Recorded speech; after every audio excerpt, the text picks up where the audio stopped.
wake up to the same old fight, chasing shadows in the night. Promises made, but I let them fade. Caught in the cycle, I'm feeling betrayed.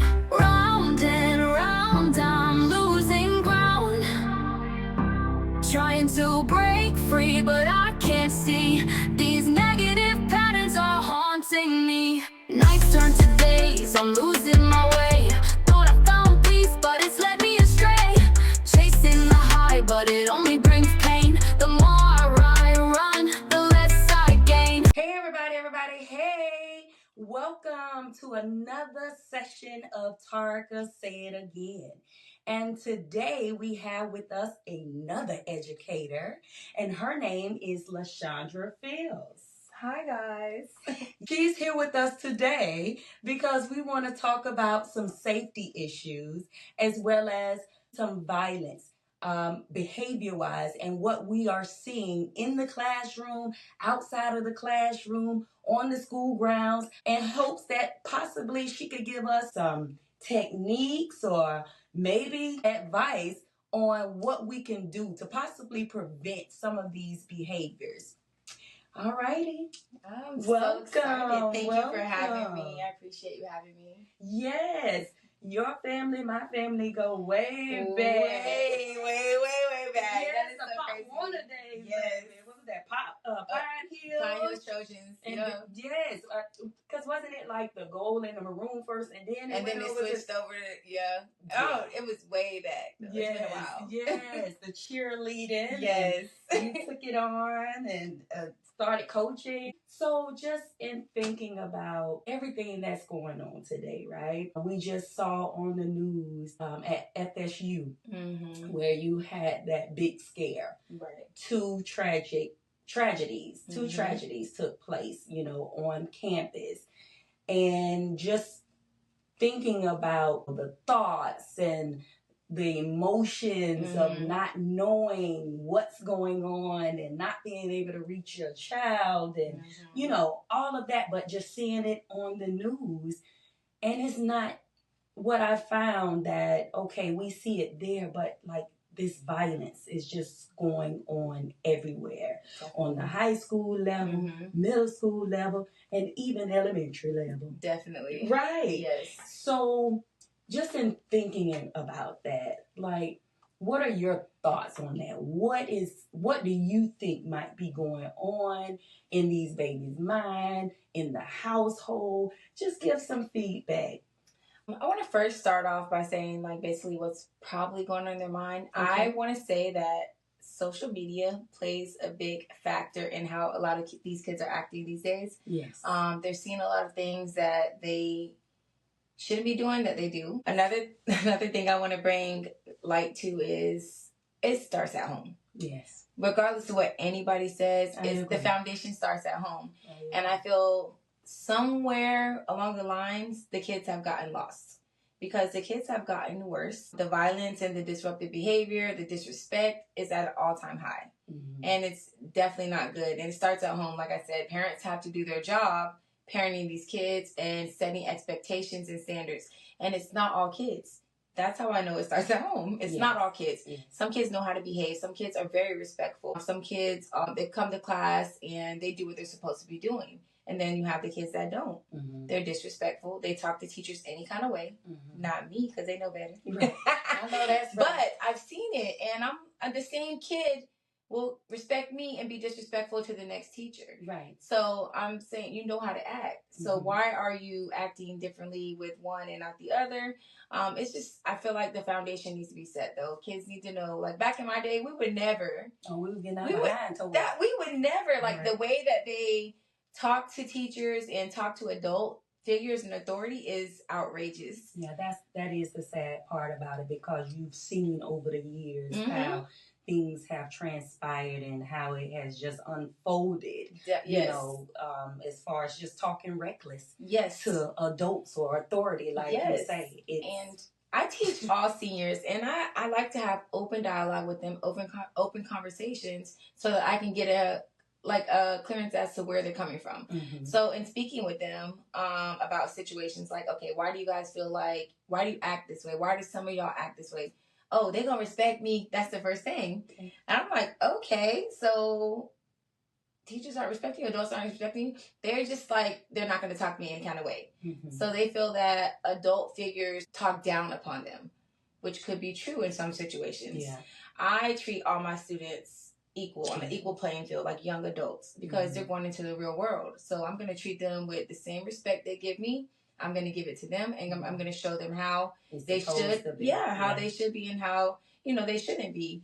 And they can take it or leave it, and a lot of them take it. I don't have discipline issues in my classroom. Right. And I can honestly say the last time I had a discipline issue was over 10 years ago, and I didn't even have to handle it. The kids handled it. Yeah, literally, because they see what you've done, your structure. I literally had a student come in. He had a little attitude, talking reckless, and before I could say anything, a student stood up and said, "You're not going to talk to my teacher like that, bro.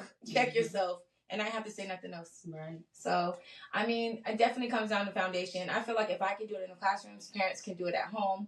Sometimes parents might not have that time or be given enough time to their kids. Parents have to work. I understand that. But we have to make sure we're setting that time aside for our kids and making sure we're parenting them and raising them in the right way so that they can go down the right path and not be like some kids that are going down the wrong path. Right. So that's key. And the fact that you made that correlation with you in the classroom, coming in the beginning of the school year, setting those ground rules, letting them know what the expectations are, sticking to them. Because a lot of times we set rules and whatnot, but we don't stick to them because they give us that attitude, or because they not want to do what you say do, or whatever the case. We kind of maybe soften up and become lenient and don't stick to it and let them know, no, we mean business. This is what we're asking for, and I expect to have it. Maybe be leisure on the time it takes to get what I asked for, but no, I need that. You know what I mean? So I think that's a good point, and basically that's what your advice is, letting the parents know it need to start young, at a young age. Don't think adolescent age you're gonna come in and change some things that have not been put in place with that foundation you talked about.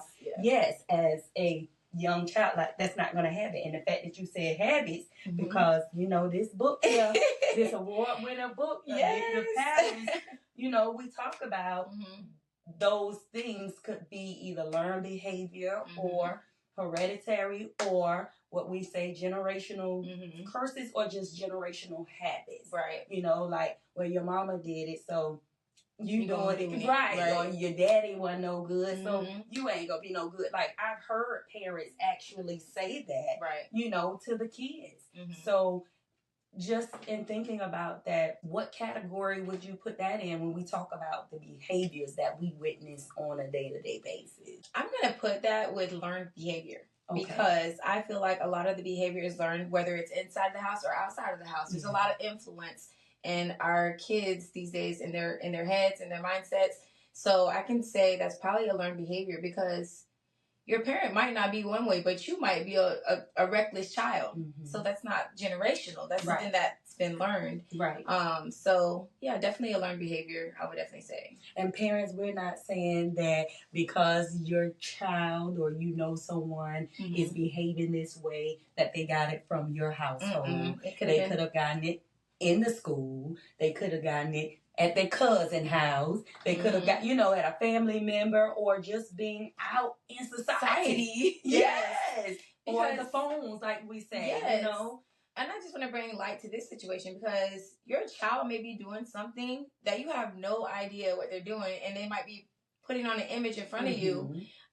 True story. There's a kid who said something inappropriate in the classroom, and when parent was contacted, my child would never. Was the first thing. Okay. But I'm contacting you because your child did. What you said. My child would never. But your child did.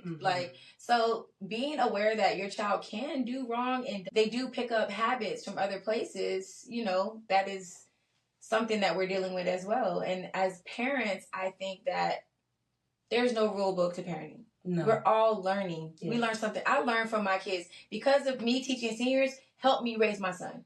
Listening to them, it helped me be a better parent.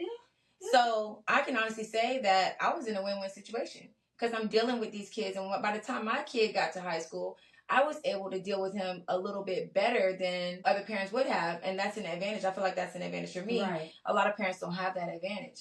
A That lot of parents, wickedness. that wickedness, yes. Yeah. A lot of parents don't have maybe that support or that structure that they need. But don't be scared to reach out for help, because people will help you. Right. I've had parents say, I washed my hands with him. Mm-hmm. You got him. Yeah, I've heard And that. he's changed. He changed. And sometimes all it takes is someone else coming in, talking to them, guiding them. It doesn't always have to be the parent. Showing that they But care. the parent needs to show that they care about that kid to get them help or get help elsewhere. So, I mean, there's options. It doesn't mean you're a bad parent because you have a bad kid. It doesn't mean that Doesn't you're a mean bad that. parent because you had to reach out either. That part. I think sometimes parents may feel embarrassed Mhm. or feel like they may looked at or deemed as a bad parent if they do reach out, and that's not the case. Yeah. What's the old saying? It takes a village. Mm-hmm. It definitely takes a village. And I feel like we always need to tap into those resources, especially single parent households. I'm a single mom. Mm-hmm. I needed to tap into resources, you know? Right. So it's nothing wrong with tapping into those resources to help raise your child so they stay on that clear and narrow path. Right. Kids are going to mess up. Kids are going to make mistakes. Mm-hmm. But what can we do to correct that going forward? Right. And that's what we're literally looking at right now. I have students right now that have definitely changed from the beginning of the school year till now, and it makes me so proud. Mm-hmm. Like literally, I'm a water bag. And Really? I'm like, oh my God, you did a 360. They were like, thanks, Miss Fields, thanks. You know, so that warms my heart. Yeah. And That's I just why feel we like do what we do. exactly. So I just think more parents need to just stay grounded with their rules and regulations. I know kids are more vocal these days. They're gonna do what they want to do. They think you're grown, Mm-hmm. clearly. But reach out for that help and just stick to what you believe in at the end of the day. Yeah. Staying grounded. Yes, I like that. Sticking to your rules because as we always say, that this just a different generation here. They're Different. technical, polytechnical. Yes, very. With everything. Yes. They want their drop the mic Mhm. moment. Just having that last And they say. question everything. Everything you say, they question. They gotta have the last word. Why? Why? Why I gotta do this? Why? Because we go back I to the just old like, school. oh, because I said so. I just never pictured this generation being like this based on how I grew up. Because there's some things that they do that I would never. Right. I'm like, we never did that. And We just would think never. about it with our parents. They probably say the same Same as thing. us. Same thing about us. I We wouldn't used have to thought do this. that. Right. So I think, but I can honestly say because when I was in school, we didn't have cell phones. We had a pager, a beeper. Yes. I call it So, the garage door open. I look forward to going to school to be with my friends to socialize. They on social media all day. They don't care. Mhm. They can get to their friends real quick. You know what I mean? We had to wait, call them on the phone at home, call a 3-way. Things are so different. So technology has definitely influenced the way that our kids are coming up in society and the way that they act and behave. And it definitely puts more pressure on the parents. And I can say teachers as well, because it's a struggle sometimes. It's definitely a struggle for all of us, but we need to do a better job at working together. Yeah. I think that's where the downfall is. We have to do a better job at working Coming together. Yes, support, Yes. definitely. I don't think there's anything else to say after that. Just literally coming together for the betterment of these students, Mhm. for these children, because you brought up a point earlier where the child may act a certain way in the household, Mhm. but when they come on campus, we seeing a total different person. Mhm. And then you mentioned you went to share that information with the parent, and the parent would, oh, my child would never. Let's Right. be more open-minded. Right. And let's just hear the teacher out. Yeah. Hear the principal out, whomever it is that's speaking on Right. the child, and let's see how we can fix and correct some of these behaviors. Or let's go back to the root of how did we even get here? What made you do what you did? Mhm. What made you say what you said? What Mhm. made you act the way you acted? Versus trying to go for the juggler, I say, Yeah. the teacher, Mhm. and trying to find fault in the teacher. Let's Let's see. figure it out. Right, Yes, let's together. talk about it. Let's discuss it. So sometimes I have these days, once a semester, where I'll let kids vent and express themselves, what's going on, Okay. if something's bothering you, whatever. I like it. So when I came to the conclusion that one day, it was probably I think last semester, what is really going on? One thing is they want to be heard. They feel like their parents don't listen to them at all. Okay. So they feel like parents, did you hear that? They feel that you don't listen to them. And listen, she shared she's a parent. I'm a parent. We've heard this before. Yes. So take heed. Yes. And like I said, this helped me with my son. But they feel like parents don't listen, which is understandable because I've found myself at times as a parent not listening. You know, we're so quick to chastise, yell, come down on them before we even listen to the situation or hear them out or even let them express themselves. Some kids have a really good relationship with their parents. They talk to their parents on a daily basis, but not all kids have that relationship. Right. So a lot of kids vent to me. They come to me, Miss Fields, I need your help. I need your advice. And I'm right there as a listening ear for them. But they want their parents to be in that position and in that role to listen to them. Instead of jumping to conclusions, instead of yelling, the first thing coming out of your mouth is, you know, blah, blah, blah, blah. Just listen. So, yeah. I had to learn that. So, I mean, as a parent, with a single mom with a boy, I definitely had to learn that. Right. So, definitely.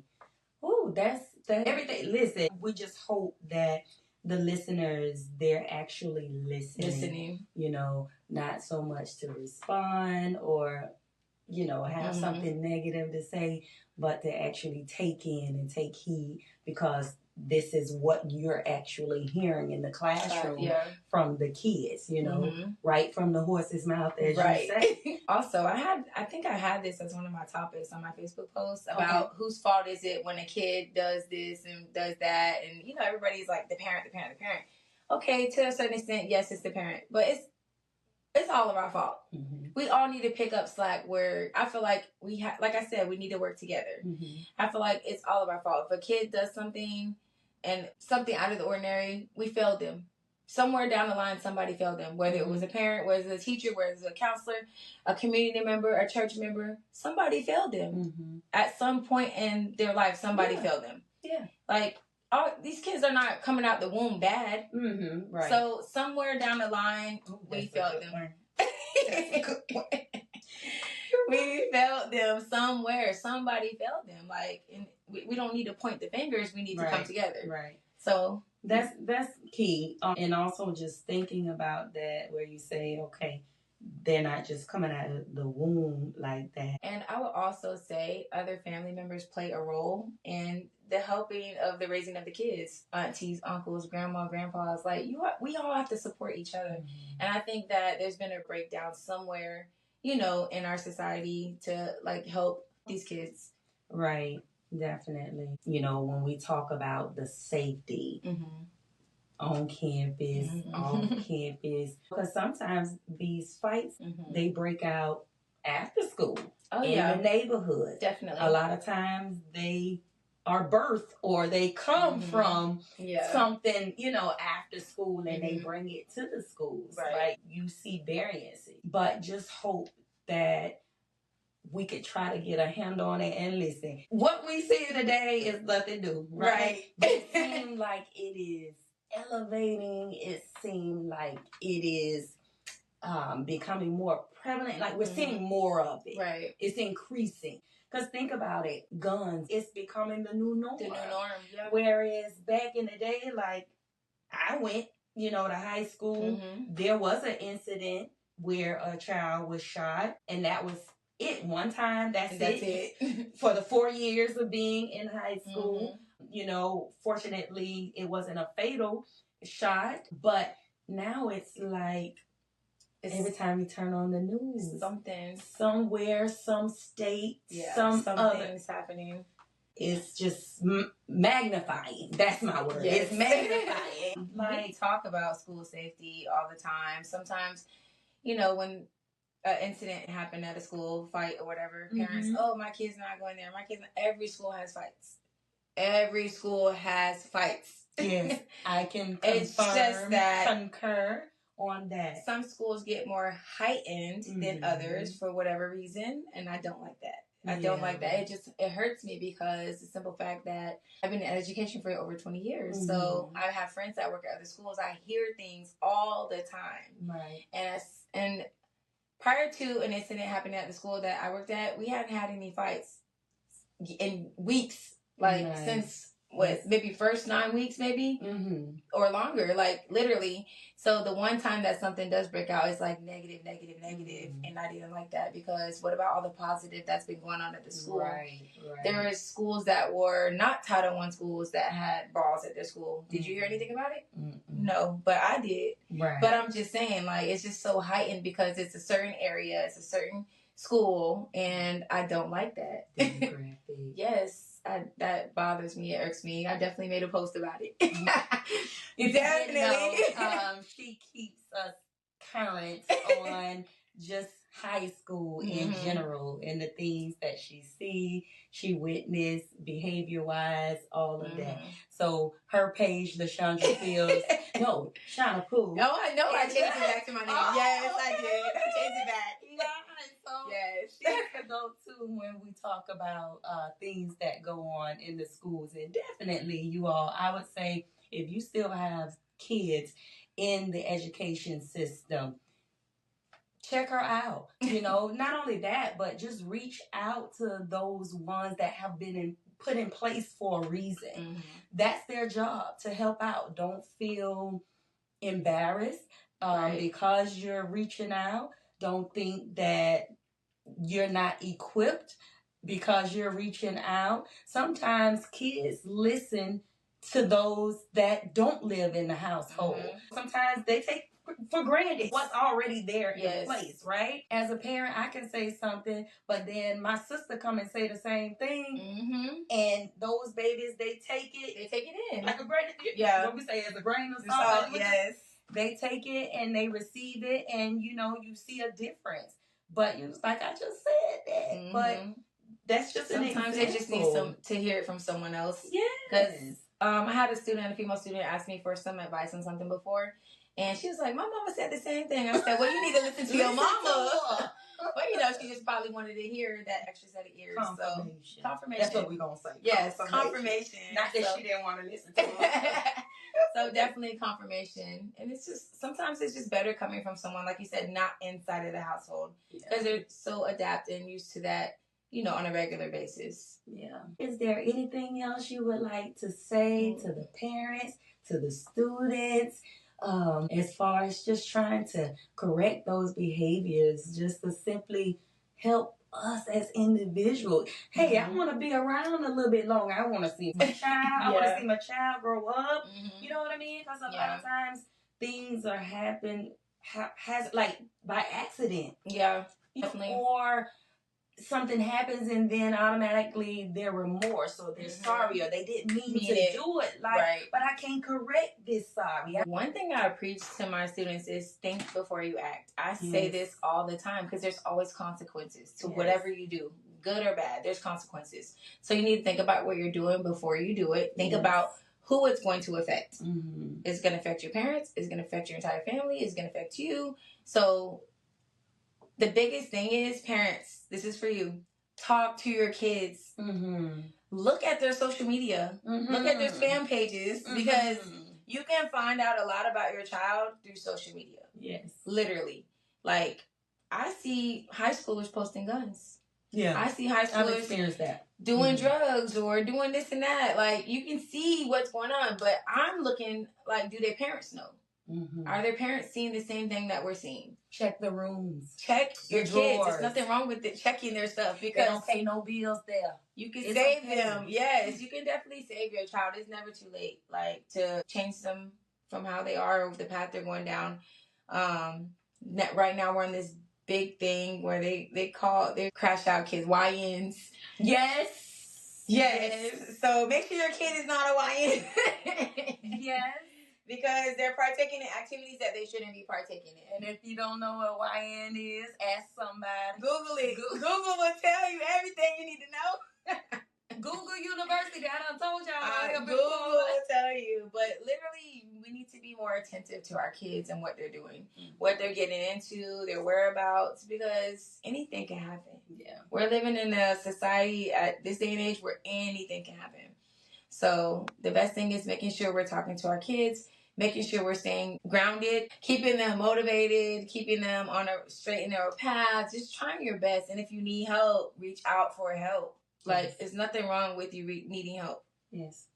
And that's the summary today for our session of Tarika Say It Again. And check us out on addictivepatterns.com. Follow us Instagram, Addictive Patterns. And don't forget to follow, like, share, all of that on YouTube. And subscribe. Yes, ma'am. Yes, I got ma'am. you. And subscribe. Y'all have a good one. Bye.